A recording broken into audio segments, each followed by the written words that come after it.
Conditions de détention exécrables au Togo, les prisonniers politiques saisissent le représentant de l'ONU au Togo. Les détenus politiques au Togo ont choisi la date symbolique du 25 décembre 2021 où ils devraient être normalement auprès de leur famille pour passer la fête de Noël, pour écrire à Aliou Mamadou Dia, représentant résident du PNUD, coordonnateur réside de l'ONU au Togo. Réunis en collectif international pour la libération des prisonniers politiques au Togo, cite, ils sont en tout 111 prisonniers à vivre les rigueurs de la vie carcérale dont 7 sont morts en détention, a exprimé aux diplomates onusiens la situation dramatique qu'ils vivent dans les geôles de la dictature au Togo. Leurs conditions de détention sont épouvantables. De plus, victimes de torture, la plupart de ces détenus sont malades. Le même courrier, selon nos informations, serait adressé à tous les parlementaires européens, 700 environ.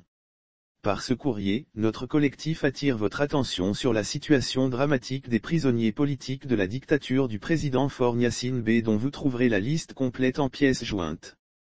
Nous demandons expressément votre attention toute particulière. Il y a déjà eu 7 morts parmi ces détenus depuis 2018 et un des prisonniers a été hospitalisé dans un état extrêmement critique le 18 décembre 2021, diagnostiqué tuberculeux. Nous supposons que vous connaissez les conditions inhumaines des prisons secrètes du Togo dans lesquelles sont enfermés les prisonniers politiques et que vous pourrez en déduire qu'ils sont à présent tout contaminés sauf immunité.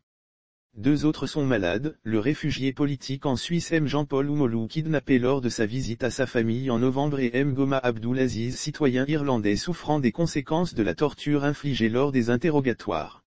Nous nous interrogeons vivement sur l'utilité de votre présence dans ce pays. Votre silence nous paraît être un soutien à cette dictature. Il nous avait semblé que votre organisation avait pour préalable à l'action la DUD, Déclaration universelle des droits de l'homme. Ne pensez-vous pas qu'il est fermement temps de briser le silence et d'agir conformément avec les principes de votre organisation en dénonçant ces pratiques, voire en fermant vos représentations au Togo si vous n'êtes pas en mesure de les appliquer? En souhaitant une action rapide de votre organisation, nous nous tenons à votre disposition pour de plus amples informations.